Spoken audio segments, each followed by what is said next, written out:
প্রিয় দর্শক শ্রোতা, আমি আব্দুর রব্বুল আজকে এই গৌরকণ্ডর ব্যবসা প্রতিষ্ঠান থেকে আপনাদেরকে জানাই সালাম, শুভেচ্ছা এবং অভিনন্দন। পাঁচবিবির পরিচিতি আমরা কতটুকুই বা জানি, পাঁচবিবিতে বসবাস করি, পাঁচবিবির বিভিন্ন অংশের পরিচিতি খুব কম মানুষই আমরা জানি। তো কথা দিয়েছিলাম পাঁচবিবির পরিচিতি আপনাদের সামনে তুলে ধরবো, সেই প্রতিশ্রুতির ধারাবাহিকতায় আজকে আপনাদেরকে নিয়ে এসেছি এই গৌরদার দোকানে। গৌরদা সহ গৌরদার পরিবারের এই যে এখানে গৌরদার চাচা না কাকা, নাম বলেন তো আপনার?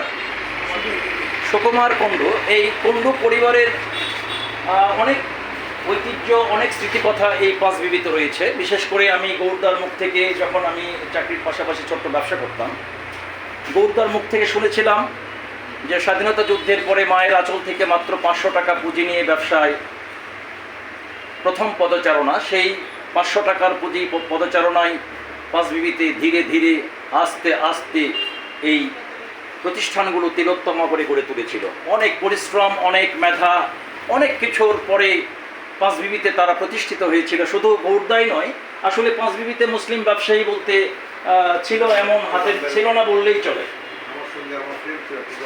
তোজাম্মেল হক তোজান ওনার বন্ধু, উনি বলতেছেন গৌরদা যে ওনার সঙ্গে ওনার ব্যবসায়িক একজন ব্যক্তিত্ব ছিলেন তোজাম্মেল হক তোজান।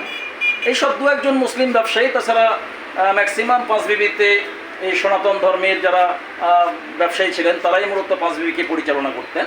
তো সময়ের ব্যবধানে আজকে এই মানুষগুলো বয়োবৃদ্ধতায় পর্যবসিত হয়েছে। এনারা 3 ভাই ছিলেন, গৌরদা, নিতাইদা, নারুদা। নারুদা পৃথিবী থেকে চলে গিয়েছেন পরপরে।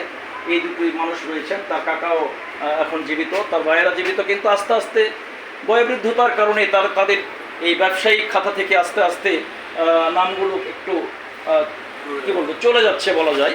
আসলে সময়ের ব্যবধানে মানুষকে অনেক গতি কমিয়ে দেয়, মানুষের গতি কমে যায়, শরীর সমর্থন করে না, যার কারণে তারা আজকে আস্তে আস্তে তারা অনেকটা স্লথ হয়ে পড়ছে।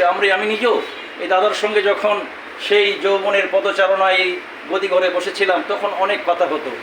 তো যাই হোক, দিন যায় ক্ষণ যায়, সময় কাহার নয়, বেগে ধাই নাহি রহে স্থির, সহায় সম্বল বলো সকলই পুরাই ভালো, আয়োজন শৈবালের নীল। তো বন্ধুরা, অনেক স্মৃতি কথা। আসলে এই মানুষগুলোকে স্মৃতির থেমে বেঁধে রাখার জন্য চলার পথে হটকে থমকে দাঁড়িয়ে গেলাম। দাদার অনুমতি নিয়ে বসলাম কিছু কথা আপনাদের সঙ্গে শেয়ার করার জন্য। এই মানুষগুলোর জন্য দোয়া রইল, আমিও তাদের কাছে ব্যক্তিগতভাবে দোয়া চাই। তিনারা ভালো থাকুক, যে কদিন পৃথিবীতে আছেন সুস্থ থাকুক। আমরা যেন এমনি করে সকলের সঙ্গে সকলের একটি বন্ধুত্বের সম্পর্ক নিয়ে অটুট থাকতে পারি, এই আশাবাদ ব্যক্ত রেখে আজকে পর্যন্তই। আবারও সকলকে সালাম, শুভেচ্ছা এবং অভিনন্দন। আসসালামু আলাইকুম ওয়া রাহমাতুল্লাহি ওয়া বারাকাতুহু।